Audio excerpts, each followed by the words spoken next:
बिस्मिल्लाहिर्रहमानिर्रहीम, अस्सलाम वालेकुम। मैं हूँ इसार राना और इसार राना स्पेशल यूट्यूब चैनल पर आपको खुश आमदीद कहता हूँ। इसार राना यूट्यूब फेसबुक पेज पर भी मैं आपको खुश आमदीद कहता हूँ। ढेरों दुआएं आपके लिए, सलामती हो। और जहाँ रहें, शादाबाद रहें, दार गैर में रहने वाले मेरे जो लोग हैं, अल्लाह ताला उन्हें अपने हिफ्ज़ व मान में रखे, उनकी मुश्किलात को आसान करे। जो भी चैलेंज वो फेस कर रहे हैं, अल्लाह ताला उनमें सुरखुरू करे उन्हें। आप मेरे चैनल को सब्सक्राइब कर रहे हैं, आपका बहुत शुक्रिया। और मुझे अपने कमेंट सेक्शन में अपने जो ख्यालात का इज़हार करते हैं, मेरे लिए बड़ा कीमती सरमाया है। देखें, काफ़ी दिनों से इमरान खान के हवाले से कोई अच्छी खबरें नहीं आ रही और तशवीशनाक खबरें हैं। पहले अफ़गानिस्तान के एक मामूली से अखबार से चढ़ी, फिर इंडिया ने उसे उठाई। मैं भी यही कह रहा था कि ये खबरें फ़ेक हैं, लेकिन जिस तरह हुकूमत ने पिछले कुछ दिनों से इमरान खान को कैद तन्हाई में फेंका हुआ है और तमाम तर कोशिशों के बावजूद नहीं मिलने दिया जा रहा, तो उससे ये तो तशवीश बढ़ रही है। और मैं भी पहली दफ़ा इस मामले को किसी और तरह देख रहा हूँ। आज का मेरा वीलॉग इसलिए बड़ा इम्पॉर्टेंट है कि इस वीलॉग में मैंने आपसे जो बात करनी है वो ये कि आखिर एक अचानक इमरान खान पे सख्ती की क्या वजह बनी है, और इतने प्रेशर के बावजूद अदालतों के और कल रात जिस तरह सीएम केपीके ने किया 16 घंटे, मैं उनकी अजमत को सलाम पेश करता हूँ। वो वाकई मर्द निकला है, वो गंडापुर नहीं निकला जो बढ़ के मारता था। उसने अमली तौर पे उन्हें साबित किया कि मैं वाकई इश्क इमरान का शिकार मुब्तला हूँ, और इश्क के अंदर जो है वो पैरों के कांटे भी जो है ना वो सर का ताज बन जाते। और इश्क में मर्जियाँ नहीं चलती, जिस तरह यार कहे बिस्मिल्लाह, और उसने जिस तरह यार ने कहा उसने कहा बिस्मिल्लाह। लेकिन इसके बावजूद भी कल जूं नहीं रेंगी हुकूमत के सर पे। ठीक है, उन हुकूमत के सर ते वाल थोड़े ने, ऐसे जूं कितों रेंगेगी, वो दिल्ली तो एक प्लेटफॉर्म जो बन गया। लेकिन इसके बावजूद भी अगर कोई मौजिब मुआशरा होता तो ये कैसे मुमकिन है कि 4 करोड़ लोगों का नुमाइंदा खुली छत के नीचे सर्दी के अंदर बैठा रहे और रियासत रिएक्ट ना करे। इसका मतलब है कि बात कुछ और है, गल कुछ और है, जेड़ी लुकाई जा रही है या दसी नहीं जा रही। और यही वो फ्रस्ट्रेशन है जिसने पीटीआई को ये इंतहाई इकदाम करने पे मजबूर किया। यानी कि उन्होंने भी अंदाज़ा है वे कि दाल को काला नहीं गा, दाल ही सारी मुझे लगता काली हो गई, सड़ गई है। अब आज का जो मेरा वीलॉग है वो ये कि आखिर ये अचानक ऐसा क्या हुआ है कि इमरान खान को 4 नवंबर के बाद किसी से मिलने नहीं दिया जा रहा। क्या उसकी ज़िंदगी ख़तरे में है? वो बीमार है? क्या जेल में उस पर कोई टॉर्चर किया गया है, या उसको कैद तन्हाई में रखा गया है?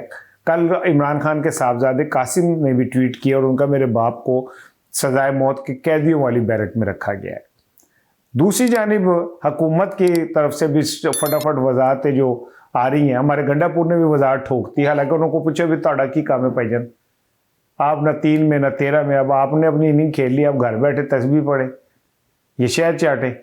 लेकिन उन्होंने भी वजाहत, ऐसे लगता है उनको भी किसी ने कहा गया फरमाइशी प्रोग्राम कि भाईजान ने ज़रा तुसी ये तो कर दो, बनाकर गीत माला के गीत तो सुना दो कह के, और उन्होंने सुना दिया। लेकिन इसके बावजूद हुकूमती सतह पे अभी तक इमरान खान से मुलाकात नहीं कराई गई। आज चीफ जस्टिस से मिलने की कोशिश की, सीएम केपीके ने, इमरान खान की बहनों ने और डोगर साहब ने मिलने से इनकार कर दिया। हम कहते हैं ये रियासत मुमलिकत खुदादाद पाकिस्तान है, तो कैसे ये मुमकिन है कि किसी इस्लामी रियासत का जो काजुल कज़ा हो वो कोई फरियाद लेके आए और उसकी फरियाद ना सुने। अब यहाँ से मेरा जो असल वीलॉग है वो शुरू होता है। आई एम सॉरी, आज मेरा ज़रा लहजा थोड़ा सा तल्ख सा लगेगा, क्योंकि मैं वो आंसू जो है नहीं भूल पा रहा जो मैंने बहुत सारे लोगों की आंखों में देखे। आज कल से मैं बहुत सारे लोगों से मिला हूँ और मैंने खुदा गवाह है कि मैं ये किसी लफाजी में नहीं कह रहा। मैंने लोगों को, जब उन्होंने मुझसे बात की इमरान खान के हवाले से, तो मैंने उन्हें रोते देखा है, मर्दों को भी और औरतों को भी। और इमरान खान के हवाले से एक तशवीश जो है वो मौजूद है। वो कहाँ है, क्या है, कैसा है, कहाँ पे क्या हो रहा है उसके साथ, ये वो सवाल है जिनके का जवाब कोई देने को तैयार नहीं है। रात को सुहेल अफरीदी साहब ने कहा कि चलें हमारे किसी एक बंदे की मुलाकात करवा दें। अगर ये नहीं कर सकते तो आप ऐसा करें कि उनका एक वीडियो बना के मैं दिखा दें और वो उसमें कह दें कि हम ठीक हैं, हुकूमत ने ये भी नहीं किया। ये तो अब मैंने नहीं मारदा कि जी अब वक्त आएगा तो इन्होंने भी लग पता जाएगा, मैं बदुआवा दिया कि जी इन्होंने भी इंज होएगा। ये बहुत पुरानी बात हो गई, या आउटडेटेड बातें हैं। जब वक्त आएगा तब देखेंगे। लेकिन अभी इमरान खान की ज़िंदगी एक बहुत बड़ा चैलेंज है। अब यहाँ से मैं सहाफ़ती अपने तज्ज़िये को आपके सामने पेश करता हूँ कि ऐसा क्या हुआ है एकदम कि इमरान खान पे इतनी सख्तियाँ शुरू हो गई, अचानक ये क्या हुआ है। एक बात समझ लें कि ये बात आप जहन से निकाल दें, ये जो चीफ जस्टिस के पास जाते हैं, स्पीकर कौमी असम्बली के पास जाते हैं सुनवाई करने के लिए, तो उन्होंने की दे देना है तानू, उन्होंने पल्ले ही कुछ नहीं का। हम सबको ये पता है कि ये लोगों के पास तो इतना अपने पास इतना नहीं है कि ये अपने लिए कोई फैसला कर सके। पीटीआई को ये समझना पड़ेगा, वो जो गाना है ना कि रक्स जंजीर पहन कर भी किया जाता है, तू के ना वाकिफ़ आदाब गुलामी है। अभी रक्स तो जंजीर पहन के भी किया, पा बजूला तो चलना पड़ता है। अब इमरान खान को जो अचानक ये पिछले 20-25 दिन से सख्ती आई है, उसकी 4 वजूहात हैं। एक तो ये कि इस्टेब्लिशमेंट ये तय कर चुकी है कि आने वाले दिनों में 9 मई के हवाले से जनरल फैज़ का फ़ैसला मुतवक्को है, और उनको शुनीद है, जो हमें कैलकुलेशन है, मुझे कोई ख़बर नहीं है कि उनको उम्र कैद हो सकती है। उनको पिंडी वाली जो जेल है जहाँ इमरान खान साहब का कहा जा रहा था शायद वहाँ लाया जाए। ये उड़ती खबरें हैं। वो DG/ISPR साहब ने कहा इस पर वो ना की जाए, क्या असर आई हैं। लेकिन एक हम साफ़ी हैं, हम जो चीज़ें हम तक पहुँचती हैं, मेरा फ़र्ज़ है कि आप लोगों तक शेयर करूँ। उसके बाद जनरल फैज़, उसी में कहीं इकबाली बयान ये भी होगा कि जी इमरान खान भी इसमें शामिल थे। दूसरी जानिब इमरान खान के ऊपर अब एक प्रेशर आगे डेवलप किया जा रहा है कि वो 9 मई पे माफ़ी मांग लें, हुकूमत के टर्म्स के ऊपर आके पाकिस्तान छोड़ दें, अमेरिका चले जाएं, बरतानिया चले जाएं। और ये आखिरी सख्ती है इमरान खान के ऊपर, क्योंकि अब तक की तमाम सख्तियाँ इमरान खान झेल चुके हैं।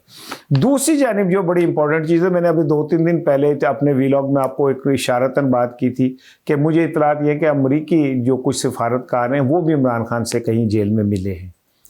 वहाँ पे इंटरनेशनल इस्टेब्लिशमेंट के जो अपने एजेंडा है वो सामने आता है, और इब्राहिम अकॉर्ड और इसराइल को तस्लीम करने जैसे मामला जो हैं वो आते हैं। अब आप मुझे सवाल करेंगे कि अगर ये सवाल आते हैं तो इससे इमरान खान का क्या ताल्लुक़ है। तो इमरान खान का ताल्लुक़ ये है कि अगर हुक्मरान इस बात को तस्लीम कर लें तो जो अवामी नफ़रत और रद्द-ए-अमल आएगा वो संभलेगा। अब इमरान खान पे जो प्रेशर डेवलप किया जा रहा है वो ये है कि वो उनको हम कुछ मुख्तलिफ किस्म की ऑफ़र्स आ सकती हैं, और उसमें कहा जा सकता है कि आप इस मसले पे आप जो अवाम का रद्द-ए-अमल है, गुस्सा, उसे संभालें और उसे ठंडा करने की कोशिश करें। अब आपको समझ आ रही है कि गेम क्या बन रही है। मैं अब आहिस्ता आहिस्ता कुछ चीज़ें आपको क्लियर करता चला जा रहा हूँ कि इमरान खान को एक तो 9 मई पे माफ़ी मांगने की कोशिश हो रही है, उन्हें ये डराया जा रहा है कि आपको भी सज़ाए मौत हो सकती है। कैलकुलेशन है मेरी, खबर वबर मेरे पास नहीं होती है, मैं उन साफ़ियों में से नहीं हूँ जो किसी के सोर्स के तौर पर इस्तेमाल हो जाते हैं। जब मैंने मुनीब साहब को ये कहा कि आप ये जो कहते हैं कि तुम्हारी ऐसी की तैसी, तो आप किसी का पैगाम आगे पहुँचाते हैं, तो उस पर बड़ी उस प्रोग्राम में तू मैं हुई। तो मंसूर अली खान साहब ने एक बड़ा मज़ेदार जुमला कहा कि डोंट शूट द मैसेंजर। तो मेरे उस टाइम तो जज्बातियत में नहीं रहा, लेकिन फिर मुझे याद आया कि इसका मतलब है कुछ लोग मैसेंजर के तौर पे भी काम कर रहे हैं। मैं मुनीर फारूक साहब का नहीं कह रहा, मैं उनसे मिलता हूँ, वो मुझसे वैसे ही गिला रखते हैं, लेकिन मैं एक बात कह रहा हूँ कि एस्टेब्लिशमेंट ने जो अपने दिल की बात कहनी होती है वो किसी न किसी थ्रू कहलवा देते हैं। और वो तुम्हारी ऐसी की तैसी के बाद आप देख लें कि जो CM KPK है उसका पासपोर्ट जो है वो ब्लॉक हो गया है, वो पाकिस्तान छोड़ के नहीं जा सकते। और इससे रियासत की मोहब्बत और नफ़रत को आप समझ आएँ। एक तरफ एक CM है जो सरकारी जहाज़ के अंदर जापान भी जा सकती हैं, उनके लिए स्पेशल प्रोटोकॉल भी लग सकता है कि बलूचिस्तान के CM तो हैं ही लाडले सिस्टम के, KPK वो सिंध वाले भी, लेकिन एक CM है जिसका पासपोर्ट भी ब्लॉक हो सकता है। 16 घंटे उसे सर्दी के नीचे ठिठुरने के ऊपर मजबूर भी किया जा सकता है, और उससे चीफ जस्टिस भी मिलने से इनकार कर देता है। इस सारी बातों को 9 मई के केस को, जनरल फैज़ वाले फैसले, मुतवक्का फैसले को इमरान खान को मिलाएं तो आपको समझ आएगी कि इमरान खान की इस टाइम जेल में जो सूरत हाल है वो कोई इतनी अच्छी नहीं है और वो कोई इतनी खुशगवार नहीं कही जा सकती जब तक कि खुद इमरान खान का कोई की अपीयरेंस सामने ना आ जाए। और इंटरनेशनल इस्टेब्लिशमेंट की जो ख्वाहिशात हैं वो भी अपनी जगह पे अब मैंने आपसे डिस्कस कर दी है कि वो मौजूद हैं, और पूरा सिस्टम जो है वो एक जानिब अब खड़ा हो गया इमरान खान के ख़िलाफ़।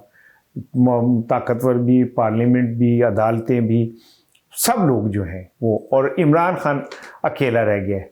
और ये अकेला इमरान खान खाली इन सिस्टम के सामने नहीं रहा, अपनी पार्टी में भी अकेला रह गया। 1000 कैंडिडेट हैं पीटीआई के, उनमें से 2 से 3 से ज़्यादा लोग वहाँ नहीं पहुँचते हैं।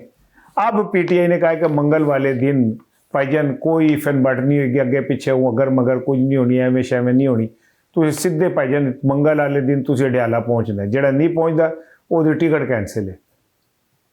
पीटीआई ने तो कह दिया टिकट बनाओ, लाइन बनाओ, टिकट बनाओ, टिकट कटाओ, तो किन्ने किन्ने जाना है बिलो दे घर, लिख के देना पेगा उन सारे नूं, जड़ा नहीं लिख के देगा वो घर जाए अपने। और यही है, अब पीटीआई भी आखिरी जगह पे खड़ी है अपने सर्वाइवल के। अगर इस हल्ले में पीटीआई और या सुहेला अफरीदी या मीना खान या इमरान खान की बहनें वो इस मरहले पे अकेली रह जाती हैं तो ये सिस्टम मुकम्मल हमेशा के लिए जीत जाएगा। और इमरान खान किस्सा पारीना तो खैर अब हो नहीं सकता, इमरान खान तो खुद एक वो बन चुका है, फ्यूचर बन चुका है। लेकिन इसके बावजूद बज़ाहिर इमरान खान की यहाँ पे मौजूदा दौर में जो बात है वो ये समझी जाएगी कि उसकी बात करने वाला कोई नहीं रहा। हालात बड़ी तेज़ी से एक बड़े तसादुम की तरफ जा रहे हैं। केपीके में हो सकता है कि कोई ऐसा आइन से हट के फैसला आ जाए हुकूमत के हवाले से।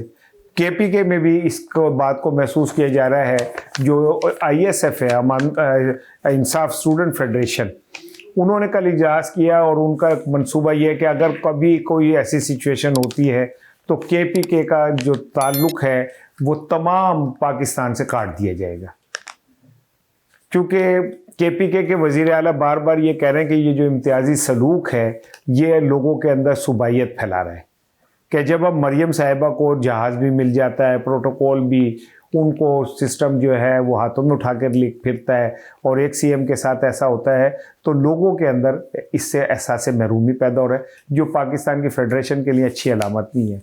मेरा ख्याल है कि इदारों को इस बात पे गौर करना होगा कि सियासी लड़ाई को, और मैं इस बात पे यकीन रखता हूँ कि DGI SPR जब ये कहते हैं कि हमारा सियासत से कोई ताल्लुक़ नहीं, तो उनका कोई ताल्लुक़ नहीं।